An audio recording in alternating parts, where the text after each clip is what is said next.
भगवान बनना है, भगवान के बाजू में बैठना, भगवान बनने की कला को आत्मसात करना, भगवान बनने की हैसियत को लाना है, मंगलाचरण अपना, तीर्थंकर बनना है तो माता पिता के वैयावर्ती को मानो करते हो, तीर्थंकर बनना है तो दीन दुखी के वैयावर्ती को मानो करते हो, तीर्थंकर बनना है तो मुख पसी की वैयावर्ती को मानो करते हो, तीर्थंकर बनता अपने परिवार के वैयावर्ती को मानो करते हो, तीर्थंकर बनना है तो जिनवाणी की वैयावर्ती को मानो करते हो, तीर्थंकर बनना है तो भगवान की वैयावर्ती को मानो करते हो, तीर्थंकर बनना है तो मंदिरों के वैयावर्ती को मानो करते हो, तीर्थंकर बनना है तो स्व की वैयावृत्ति को मानो कर्तव्य और स्व की वैयावृत्ति पे अपने चार बिंदु हैं। क्या आत्मनिरीक्षण करो, जो पाना है वही सोचो, एक्शन, जिम्मेदारी लो, तीन खिड़कियां, ईमानदारी कौन कौन सी, सबसे पहले संभावना की, फिर पहल की, फिर ईमानदारी की खिड़की। और ईमानदारी की खिड़की पर अपन ने 10 प्रश्न आप लोगों के बीच में रखे थे, एक बार पूरी उससे आप मनोभाव सुन 10 प्रश्नों को पुनः सुन लीजिए। ये 10 प्रश्न आपके जीवन को बदलने वाले, 10 प्रश्न आपके जीवन को ऊंचाइयों तक ले जाने वाले हैं। सच में अगर इन 10 प्रश्नों से आपने मेल जोल बढ़ा लिया तो जीवन में आप बहुत कुछ प्राप्त कर सकते हैं, बहुत कुछ हासिल कर सकते हैं, बहुत कुछ अपने जीवन को ऊंचाइयों तक ले जा सकते हैं। उन 10 प्रश्नों को कल बताया था मैंने। क्या आपने अपनी पूरी शक्ति से कार्य किया था? क्या कार्य सही था? क्या कार्य सही तरीके से किया गया था? आपके द्वारा किए गए कार्य की गुणवत्ता कैसी थी? उन कार्यों की वजह से आपकी आर्थिक स्थिति में क्या कोई फर्क पड़ा? उन कार्यों की वजह से आपकी साख में कोई फर्क पड़ा? कार्यों की वजह से आपकी सामाजिक स्थिति में क्या फर्क पड़ा? क्या आप जो आपने अपेक्षित सफलता हासिल करना थी वो प्राप्त कर ली या कहां तक पहुंचे? क्या आप 100% समर्पित थे? क्या आपने हर उपलब्ध मौके का लाभ उठाया? ये 10 प्रश्न मैंने आप लोगों के बीच में रखे थे और आप लोगों से बात कल इसी 10 प्रश्नों पर पूरी अपने कल का प्रवचन था। मैंने आपसे कहा था कि जिस प्रकार से आप अपने दुकान पर ऑडिट करते हैं वैसे आप अपने स्वयं की ऑडिट करें। इस ऑडिट को बड़ी ईमानदारी से आप करते चलेंगे तो जीवन अच्छा बन जाएगा। जिस प्रकार आप नोट गिनने में पूरी सजगता रखते हैं और पूरी एकाग्रता से गिनते हैं वैसे ही आप अपने गुण दोषों को देखते चले जाएं। और अंत में ये वाली बात बोली थी कि दुनिया से झूठा व्यवहार, छल कपट, बेईमानी, धोखाधड़ी, लूटना सब कुछ कर सकते हो, करते रहो, लेकिन ध्यान रखना अगर जीवन से अपने को ऊपर उठाना है, अपने आप को ऊंचा उठाना है तो कम से कम अपना तो ईमानदारी से आकलन करो, अपने साथ छल मत करो, अपने साथ कपट मत करो और वास्तविकता में ईमानदारी के साथ अपने आप का ऑब्जर्वेशन करोगे तो जीवन बहुत अच्छा बन जाएगा। मैंने कल आप लोगों से बोला था कि इतने सारे प्रवचन 7-8 हो गए होंगे, लगभग प्रवचन 8-10 तो हो ही गए होंगे। 8-10 प्रवचनों के माध्यम से मैंने आप लोगों के बीच में बात रखी। मैं चाह रहा हूँ कि कुछ तुलनात्मक अध्ययन आपको करा दूँ। जब परिस्थिति घटती है तो हम कैसे उससे अपने आप को ऊपर उठाएं। कुछ परिस्थिति ऐसी बनती है जिससे हम चाह कर भी बदल नहीं सकते, परंतु समीचीन अगर हमारी सोच है और बदलने की ताकत अगर हम रखते हैं तो बदल सकते हैं। ये हमारे अंदर की ताकत से हम बदलने की ताकत रखते हैं। कुछ उदाहरण आपके साथ शेयर करता हूँ, शायद आपके जीवन में बहुत बार घटते हैं। उन्हीं उदाहरणों को 2 पक्षों में रखकर तुलनात्मक चर्चा आप लोगों के बीच में करता हूँ। मान लीजिए सपोज आप लोगों की बात आप लोगों के बीच में तुलनात्मक आपके बीच में कुछ उदाहरण रख रहा हूँ और उन उदाहरणों के माध्यम से आप अपने आप को ऑब्जर्व करना, उन उदाहरणों के माध्यम से अपने आप को चेक करना और अपने आप को तोलना क्या परिस्थिति बनती है।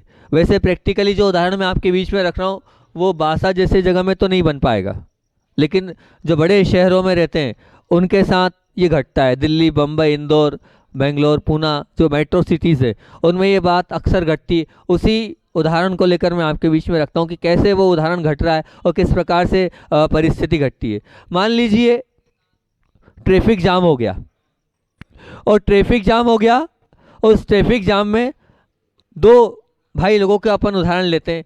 नाम ले लिया, मान लीजिए एक विजय नाम का भाई है और एक अभिज्ञान नाम का भाई है। दोनों भाई उस ट्रैफिक जाम में फंसे हुए हैं, उस ट्रैफिक जाम में उलझ गए। अब उलझ तो गए, दोनों के दोनों भाई उलझ गए और वो भी कौन से शहर की उस महत्वपूर्ण सड़क पर जहाँ पर बहुत ज़्यादा कहना चाहिए ट्रैफिक है, उस महत्वपूर्ण सड़क से वो गुजर रहे हैं और उस गुजरते गुजरते वो जो है उस ट्रैफिक में अपने आप फंस गए और अचानक जो ट्रैफिक जाम हुआ है उसमें क्या हो रहा है, मिनटों में बहुत सारी सैकड़ों गाड़ियां अपने रास्ते पर रुक गई है। अब सब हॉर्न बजा रहे हैं, एक के बाद एक हॉर्न बज रहा है, कहीं यहाँ से कहीं वहाँ से कहीं वहाँ से, इधर सब लोग हैरान परेशान हो रहे हैं और ट्रैफिक जाम हो चुका है। अब वो अभिज्ञान भाई और विजय भाई वो दोनों भी निश्चित उस ट्रैफिक में फंस चुके हैं। अब उतनी ही देर में जो एक भाई जो विजय भाई नाम था वो निकलता है और बाहर निकलता है, अपनी गाड़ी से बाहर निकलता है और वहाँ बाहर आता है और पूछता है क्यों भाई क्या है, ट्रैफिक पुलिस वालों से पूछता है क्या बात है, क्यों रुका है ये, रोड क्यों जाम है।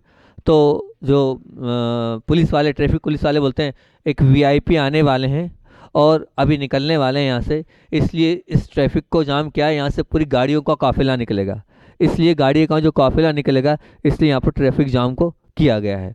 तो जैसे ही वो बोलता है और विजय भाई थोड़े से धुन्ना जाते हैं, तेज आवाज़ में बात कर लेते हैं और गुस्सा में आ जाते हैं। तो जो पुलिस वाला था वो तो पुलिस वाला किसी से दबना है क्या, उसको वो दब ही नहीं सकता, उसने और तेज और खरी 4 बातें उसको सुना दी। अब जो विजय भाई था उसका गुस्सा और तेज हो गया, उसका जो गुस्सा था वो 7वें आसमान पर छा गया। अब वो गुस्सा तो आ रहा है, गुस्से ही गुस्से में हुआ ये कि उसी बीच पत्नी का फ़ोन आया। अब जब पत्नी का फ़ोन उस समय आता है तो वो पत्नी पर बिना फालतू के नाराज़ हो जाता है, क्योंकि गुस्से में था ही। अब गुस्से में था तो वो पूरा गुस्सा पत्नी के ऊपर उतर जाता है, पुलिस वाले ने गुस्सा इस पे किया और उसने गुस्से पर पत्नी पर अपनी पूरी की पूरी बौछार कर दी। अब पत्नी भी विकल्प कर रही कि ना कोई बातचीत है और फालतू में नाराज़ हो रही है, कोई बात नहीं, वो भी धन्य से फ़ोन रख देती है। इसी बीच में होता ये है कि ऑफिस से फ़ोन आता है और ऑफिस से भी बातचीत होती है कि तो इधर पत्नी से झगड़ा हुआ, उधर पुलिस वाले से झगड़ा हुआ, उधर ट्रैफिक के टेंटे पे उसमें दिमाग ख़राब हो रहा है और उसमें दिमाग ख़राब हो रहा है। तो अब फिर और विकल्प में स्थिति बनती है और विकल्प में स्थिति बनती है। तो वो जो कहना चाहिए कि जो ऑफिस से फ़ोन आया था उस ऑफिस फ़ोन वाले पर भी वो नाराज़ हो जाते हैं, उधर वो ऑफिस वाला जो भाई था वो नाराज़ होता है, फालतू में ज़बरदस्ती में सर चढ़ रहे हैं, कोई गलती नहीं, मैं तो सीधे सीधे पूछ रहा हूँ कितनी देर में आओगे, क्या आओगे, उसका जवाब सीधे सीधे देना चाहिए तो वो उल्टे उल्टे जवाब दे रहे हैं। अब इधर जो पीछे हॉर्न बजा कर ये आगे बढ़ना चाह रहे थे तो वो उससे भी वाद विवाद हो गया। अब ये वाद विवाद वाली परिस्थिति बन रही है, मतलब परिणाम क्या हो रहा है, या परिणाम ये निकल रहा है कि गुस्सा आ रहा है, तनाव बढ़ रहा है, आपकी स्थिति धैर्य शून्य हो रही है और आपकी जो तन्मयता थी वो तन्मयता भी समाप्त हो रही। अब आप जब ऑफिस जाएंगे तो क्या अच्छे मन से जाएंगे, शायद नहीं जा पाएंगे। क्या घर जाएंगे तो अपनी पत्नी से अच्छे से बात कर पाएंगे, शायद घर में भी एक तनावपूर्ण माहौल आपको मिलेगा। ये सब कुछ परिस्थिति, ये परिणाम एक ट्रैफिक जाम में एक सदस्य का वहाँ बन रहा है। उसी बीच में अब दूसरा अभिज्ञान नाम का जो बालक था वो भी उसे ट्रैफिक जाम में फंसा है। अब वो बाहर आता है और बाहर पूछता है कि भैया क्यों, क्या बात है। तो उससे बोल दिया था कि अभी कोई बहुत बड़ी वीआईपीज़ यहाँ से निकलने वाले हैं और अभी कोई भरोसा नहीं कितनी देर में। वो समझ लेता है कि ये ट्रैफिक जाम मेरे बस का नहीं है और ये तो निश्चित है कि ये मैं ना तो इससे निकल सकता हूँ क्योंकि मैं तो इस बीच में फंसा हूँ। वो अंदर गाड़ी में जाता है, अपना एसी चालू करता है और सबसे पहले तो वो अपने जो खुद भजन उसको पसंद है, गज़लें पसंद है, ऐसी धार्मिक और ऐसे गज़ल वो सुनता है, अपने मन को प्रसन्न करता है। फिर उसे लगता है कि एक बहुत अच्छी पुस्तक मेरी यहाँ रखी, उसके कुछ आर्टिकल्स मुझे बहुत ज़रूरी थे पढ़ने जिससे मैं मोटिवेट होऊंगा। वो उस समय का उपयोग करता है और 1-2 आर्टिकल्स उनको पढ़ता है। फिर उसे लगता है कि आगामी हफ्ते में मुझे क्या करना चाहिए, वर्क लिस्ट बनाना चाहिए ताकि काम बहुत अच्छे से हो जाए। तो उस समय का सदुपयोग करके उस वर्क लिस्ट को तैयार करता है, ये वाला काम निपटाना है, ये वाला काम देखना है, ये वाला काम देखना है, ये वाला काम देखना है। फिर उसे याद आता है अभी तो समय और है, क्यों ना बहुत ज़्यादा जो अर्जेंट फ़ोन पर ज़रूरी बातें मैं वो कर लेता हूँ। और फिर वो जो बहुत सारी फ़ोन पर बातें करनी थी वो वहाँ बैठे बैठे आराम से वो सब शांति के साथ बहुत अच्छे से उन सबसे चर्चा करके वो कर लेता है। परिणाम क्या निकला, पुस्तक पढ़कर अपने ज्ञान की वृद्धि करी, अपने क्षम को बढ़ाया और अपने मन को अच्छा करने के लिए धार्मिक गज़लें आदि सुनी, भजन आदि सुने, बहुत मन को प्रशस्त किया। आगामी हफ्ते की वर्क लिस्ट बनाकर क्या आगे करना है इसकी पूरी तैयारी करी, ज़रूरी फ़ोन कर लिए और अब बहुत सारे काम निपटा लिए। मन में बड़ी प्रसन्नता है। अब एक तरफ विजय है और एक तरफ कौन है, अभिजीत है। दोनों के दोनों आपके सामने हैं, अभिज्ञान भी आपके सामने है और विजय भी आपके सामने है। वही परिस्थिति दोनों के साथ गुजर रही है, वही स्थिति दोनों के साथ गुजर रही है, लेकिन दोनों ने किस प्रकार से किया। एक ट्रैफिक जाम में 1 घंटे का सदुपयोग किया, किसने? अभिज्ञान ने। और विजय ने उसका दुरुपयोग किया, पूरा पूरा अपने जीवन को तनावपूर्ण बना लिया, गुस्से में स्वयं तो गुस्से में हुआ, साथ में अपने साथ में रहने वालों को भी तनावपूर्ण स्थिति में ले आया। और वो जो हमारा अभिज्ञान भाई था वो क्या था? वो स्वयं भी पॉजिटिव रहा और अपने आप को शक्तिशाली बना लिया उसने उसी ट्रैफिक जाम से, क्योंकि वो जानता था, अभिज्ञान जानता था कि मैं कुछ भी कर लूँगा, इस ट्रैफिक से बाहर नहीं निकल पाऊंगा, मेरे नियंत्रण से बाहर है कि मैं ट्रैफिक से बाहर हूँ। जब मेरे नियंत्रण से जो बाहर परिस्थिति बन रही है तो फिर मैं उसमें अपना दिमाग क्यों लगाऊं? सबसे अच्छी बात तो ये है कि उस समय का सदुपयोग करूं। और वास्तविकता में बहुत अच्छे से नियंत्रण करके उस परिस्थिति के साथ भाई ने उपयोग किया, और उपयोग करने का जो समय का सदुपयोग किया, क्योंकि जहाँ पर मान लीजिए आप जा रहे हैं, जहाँ पर हो सकता है, क्योंकि एक ही परिस्थिति है, पर उस परिस्थिति दोनों ने अपने अपने छह ऑप्शन से और अपने अपनी बुद्धि से उसका समाधान निकालना, एक ने बहुत अच्छा समाधान निकाला और एक ने उस समाधान से अपने जीवन को परेशान कर लिया। आपके साथ भी शायद ऐसी परिस्थिति बनती होगी। तो आप क्या करते हैं? जो चीज़ आपके अधिकार में नहीं है उसमें आपको विकल्प करने की ज़रूरत क्या है? उसको तो आप स्वीकार कर ले। जैसे अभिज्ञान ने अपने ज्ञान के माध्यम से सचमुच में जैसा ज्ञान नाम था उस नाम के अनुसार उसका समय का पूरा ज्ञान पूर्वक प्रयोग किया। आप भी कर सकते हैं। अपने जीवन में ये तय नहीं कर सकते कि परिस्थिति कैसी होगी। बहुत काम की बात बोल रहा हूँ, क्रीम कोटेशन। क्या बोल रहा हूँ? मैं बोल रहा हूँ आप जीवन में यह तय नहीं कर सकते कि परिस्थिति कैसी होगी, आप सिर्फ यह तय कर सकते हैं कि आप उसका सामना कैसा करेंगे। फिर से बोलूं, बहुत काम की बात, बहुत अच्छी बात। आप जीवन में यह तय नहीं कर सकते कि परिस्थिति कैसी होगी, आप सिर्फ यह तय कर सकते हैं कि आप उसका सामना कैसा करेंगे। इतना तय आपके बस का है कि मैं उस परिस्थिति को कैसे फेस करूंगा, ये तो आपके बस की है और ये आप कर भी सकते हैं, इसमें कोई दो राय नहीं। आप देखना, आपके बहुत सारे व्यवहार, आपके बहुत सारे विचार, आपकी बहुत सारी क्रियाओं के माध्यम से आप तो परेशान हो, लेकिन आपके साथ आपने कितने लोगों को परेशान कर रखा है, कितने लोगों को हैरान कर रखा है। उस पर आप थोड़ा सोचना, उस पर आप थोड़ा विचार करना कि मैं तो परेशान हूँ, लेकिन मेरे माध्यम से कितने लोग परेशान हो रहे हैं, कितने लोग अपने जीवन में कष्ट का अनुभव कर रहे हैं, कितने लोगों का मन पीड़ित है, कितने मन आकुलित हो रहे हैं। मान लीजिए आप हो, मैं आपसे पूछता हूँ कि आप हो और आपके पीछे अगर आपकी धर्मपत्नी घर छोड़कर आई है, तो धर्मपत्नी किसके लिए घर छोड़ के आई है? आपके लिए छोड़ के आई ना। जब वो आपके लिए घर छोड़ के रही है और आपके लिए जीवन देने को वो तैयार है, तो जब वो आपके लिए समर्पित है, तो निश्चित रूप से आपको भी उसके लिए उतना ही समर्पित रहना चाहिए, उसकी बात को समझना चाहिए ना। उसने तो क्या किया, फ़ोन पर चढ़ गया, फ़ोन पर नाराज़ हो गया। अरे समझो तो सही, वो आपकी धर्मपत्नी है, आपके लिए सब कुछ कर रही है, आपके लिए क्या करने को तैयार नहीं, सब आपके लिए करने के बाद भी आप उसको कुछ समझते नहीं हो। और सबसे ज़्यादा गुस्सा जो आता है ना, वहाँ हर व्यक्ति को अपनी धर्मपत्नी पे आता है। सबका गुस्सा कहाँ उतार देता है? वो धर्मपत्नी पे उतार देता है, ले देके वहाँ उतर जाता है उसका गुस्सा। तो ऐसा होता है ना, ऐसा होता है, लेकिन ऐसा आजकल कम होने लगा है। वे भी निकाल देती है, लेकिन होता कम है आजकल, लेकिन फिर भी होता तो है, ऐसा नहीं कि नहीं होता है, होता है। और रजनीश भाई क्यों हंस रहे हैं? होता है। नहीं नहीं, मेरे ख्याल से तो आप दबा के रखते होंगे पत्नी को, कि आप पत्नी आपको दबा के रखती है? ये रजनीश भैया दबा के रखते होंगे, मुझे तो ऐसा लगता है। ध्यान रखना, घरवाली आपके चक्कर में आई है, अगर आप उसका ध्यान नहीं रखोगे तो ये बात निश्चित ध्यान रखना, आज भी याद रखना, आगे भी याद रखना, काम वही आएगी, काम वही आने वाली है, आखिरी में वही आपको पानी पिलाएगी। ध्यान रखना, जब बीमार पड़ जाओगे तो वही आपका साथ देगी, क्योंकि आपकी अर्धांगिनी है और वो आपके लिए घर छोड़ कर आई है। जब आपके लिए, मैं उन्हीं के लिए नहीं बोल रहा हूँ, वो तो हंस रहे थे रजनीश भाई, उनकी हंसी वो तेज थी इसलिए, नहीं तो उनके लिए मैं नहीं बोल रहा हूँ। ये मान के चलना कि वो हमारे लिए छोड़ के आई है, तो हमारा भी कर्तव्य बनता है, वो अपने माता पिता घर बार सबको छोड़कर वो हमारे पास हमारे लिए आई है, तो हमें भी विचार करना चाहिए, हमें भी सोचना चाहिए और उसका पूरा पूरा हमें ध्यान रखना चाहिए कि उसका कोई नहीं है, कम से कम मैं तो उसका हूँ और मैं तो उसका पूरा पूरा ध्यान रखूं। आप ध्यान रखेंगे तो भला हो जाएगा। बात कहीं की कहीं पहुंच गई, रजनीश भाई की हंसी में कहीं के कहीं हम पहुंच गए। तो हाँ, बात चल रही थी कि स्थिति देखो दोनों की घटी और दोनों की स्थिति परिस्थिति आपके सामने। अब हम इसको अपने चारों सिद्धांतों से घटाते हैं, ठीक है ना। हमारे चारों सिद्धांत सबसे पहला सिद्धांत है आत्मनिरीक्षण। तो अभिज्ञान भाई ने आत्मनिरीक्षण किया, ट्रैफिक जाम देखते ही वो समझ गया कि स्थिति मेरे नियंत्रण से बाहर है। ये उसने आत्मनिरीक्षण करके उसी वक्त ऑब्जर्व करके परिस्थिति को जान लिया, तुरंत जान लिया कि ये परिस्थिति जो है इस प्रकार की है, मुझे इस प्रकार से विकल्प नहीं करना चाहिए, कोई टेंशन नहीं लेना चाहिए, उसको छोड़ देना चाहिए। ये उसने आत्मनियंत्रण कर लिया। अब दूसरे नंबर पे वो सोचिए जो पाना है।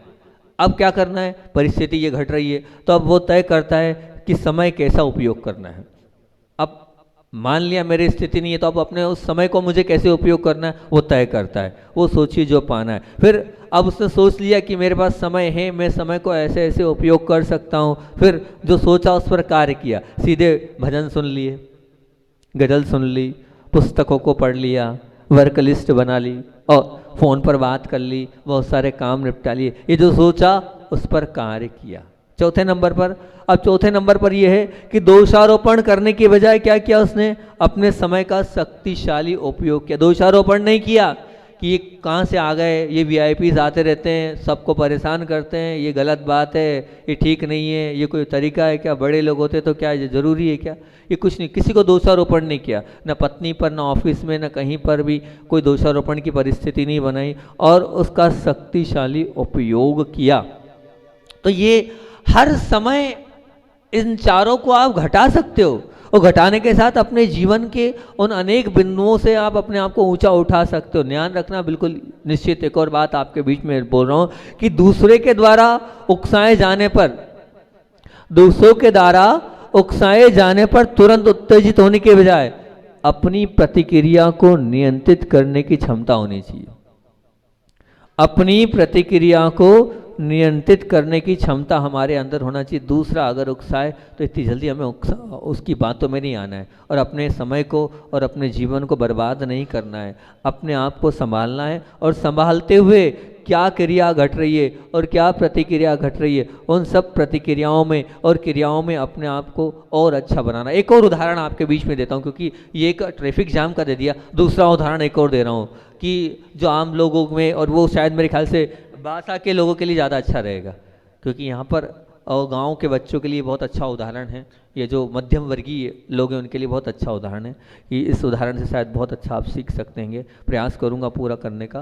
कि दो भाई हैं, एक हैगा अमन भाई और एक हैंगे नमन भाई। नाम तो मेरे अपने मन से बोल दिए, ठीक है ना, चिंतन करके। एक है अमन भाई और एक है नमन भाई। दोनों अच्छे मित्र हैं, बहुत बढ़िया मित्र हैं और दोनों मित्र हैं, लेकिन पढ़ाई सामान्य परिवार से हैं। तो एक सामान्य परिवार से, तो एक हिंदी वर्ग के माध्यम में उनका अध्ययन हुआ। अब दोनों का एडमिशन हो गया, एडमिशन हुआ इंजीनियरिंग कॉलेज में।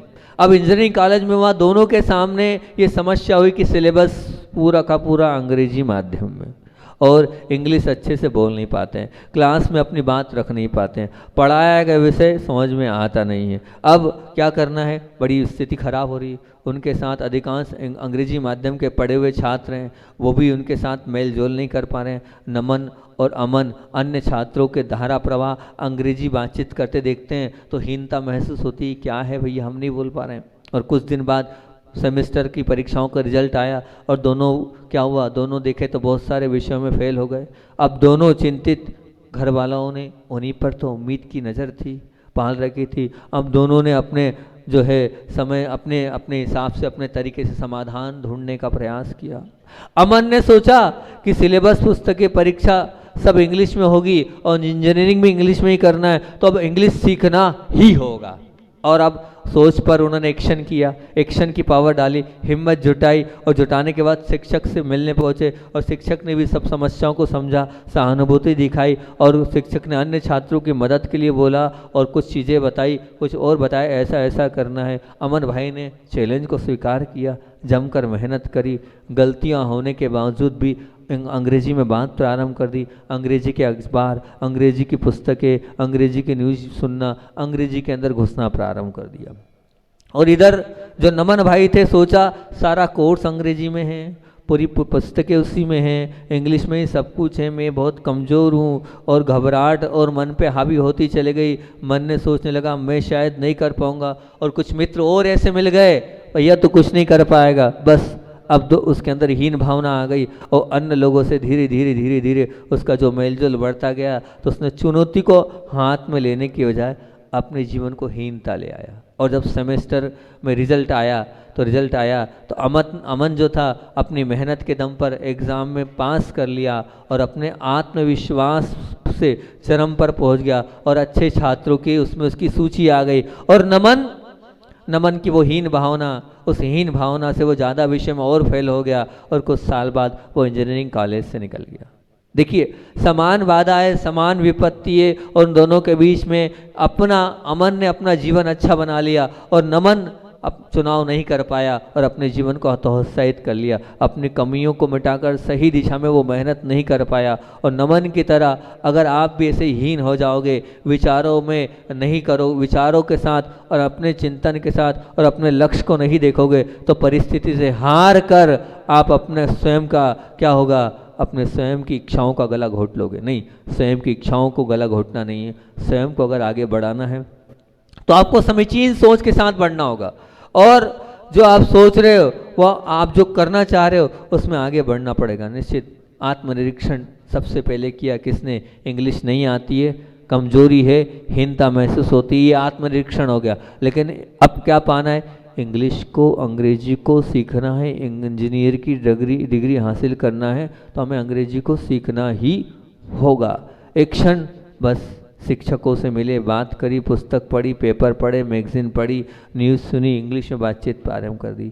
ये एक्शन हो गई और इस एक्शन के माध्यम से और अपने अंदर ताकत आ गई। 100% जिम्मेदारी ली, हीन भावना में नहीं डूबे, दोषारोपण नहीं किया, उसकी वजह नहीं तो दोषारोपण कर देते हैं। मेरे माता पिता ने हिंदी माध्यम में मुझे पढ़ाया है, मेरे माता पिता को अंग्रेजी नहीं आती है, ये क्या किया, ऐसा कोई दोषारोपण नहीं किया और कमजोरी मिटाने की जगह जिम्मेदारी अपने हाथ में ली और करके दिखाया।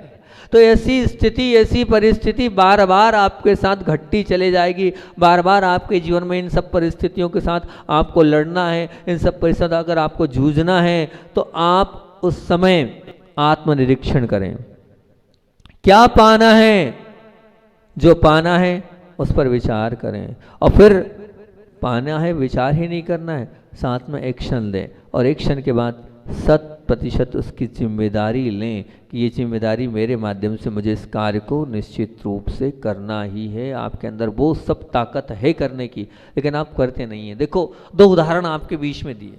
एक उदाहरण तो मैंने आपके बीच में ट्रैफिक जाम का दिया कि उस ट्रैफिक जाम में किस प्रकार से आपने सदुपयोग किया उस समय का। एक मैंने आपके लिए उस बच्चे का उदाहरण दिया कि वो जो बच्चा है, 2 बच्चों के उदाहरण दिए कि वो अंग्रेजी माध्यम से दोनों के दोनों पीछे हट रहे थे, लेकिन एक ने उसको चैलेंज लिया और चैलेंज लेकर जो है अपने जीवन को उन्होंने बहुत अच्छा और बहुत आगे बढ़ा लिया। ये दोनों परिस्थिति आपके सामने हैं, आपके चिंतन से आप बहुत अच्छा कर सकते हैं, बहुत आगे बढ़ सकते हैं। अब मेरी भावना ये है कि आचार्य भगवान का 3 मिनट में गुरुदेव का संस्मरण सुनाना है।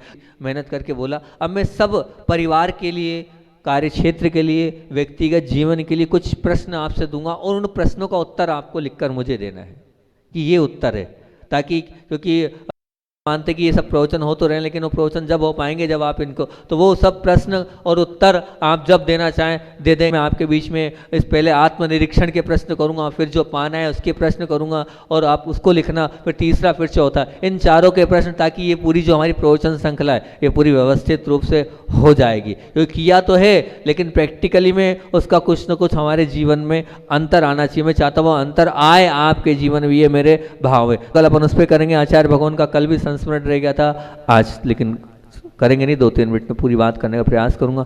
संसार की गति बहुत तेज है और इसमें प्रगति की संभावना कम होती है। जब इसकी गति स्थिति में बदलती है तब कल्याण की परिस्थिति बनती है। निश्चित मान के चलना, क्योंकि संसार काय का मार्ग है, मोह का मार्ग है। इसमें अनेक ऐसी कषायों से भरी सामग्री हमें कदम कदम पर मिलती है। विषमताओं का भंडार हर स्थान पर है, फिर भी अपने आप को संभाल कर रखना बहुत बड़ी बात होती है। और जब यह जीव संसार के स्वरूप को समझ जाता है तो इससे निश्चित रूप से बचने का प्रयास करता है। एक बार पूज्य गुरुदेव शाम को बैठे थे, वैयावर्ती के लिए पहुंचे तो बड़े ही उदास से थे और इतने उदास थे तो ऐसा लगा कि जरूर जितनी उदासी उनके चेहरे पर है तो जरूर कुछ न कोई तो कष्ट पीड़ा पूज्य गुरुदेव को है। और पूछा अच्छा श्री जी कोई तकलीफ लग रहा है, सर में दर्द है? अच्छा श्री जी ना कुछ नहीं कुछ नहीं। तो फिर कुछ सोच रहा हूँ। तो पूछा गुरुदेव क्या सोच रहे हो? तो बोले संसार की असारता के बारे में सोच रहा हूँ। जहाँ देखो वहाँ संसार में विचित्रताओं से भरा पड़ा है। देखो जहाँ देखो वहाँ कषाय की सामग्री भरी पड़ी है। हर जगह राग और द्वेष, कभी कहीं कोई क्रोध मान माया लोभ, सबसे विस्फोट से पूरा संसार अटका जा रहा है, भटका जा रहा है। और इस प्रकार से सभी लोग हैरान और परेशान हैं। उन सबको देखकर मुझे लग रहा है कि मैं क्या कर सकता हूँ इन लोगों के विषय में, किस प्रकार से इनका भला कर पाऊँ। बस इसी विषय को लेकर मैं चिंतित हूँ और बस उनके लिए रास्ता ढूंढ रहा हूँ। तब आचार्य श्री जी से एक महाराज जी ने पूछा इस परिस्थिति में हमें क्या करना चाहिए? पूज्य गुरुदेव बोलते हैं इन सब परिस्थिति में ध्यान रखना, आपके साथ जब प्रतिकूल परिस्थिति आए तो दो चीज़ों का ध्यान रखना, बस और कुछ मत ध्यान रखना। अगर ऐसी प्रतिकूल स्थिति आए तो बोले क्या? अपने वैराग्य को देखना चाहिए।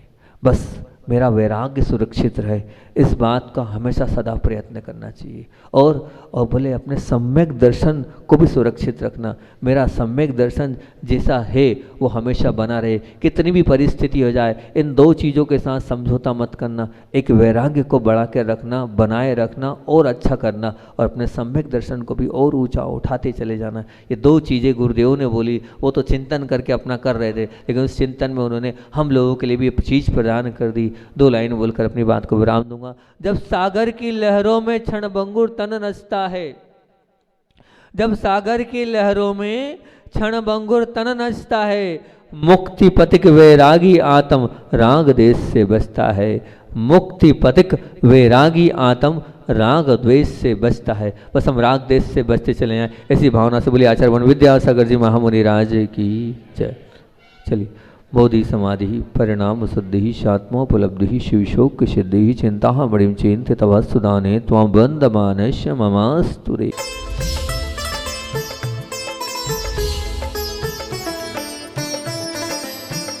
उत्तर प्रदेश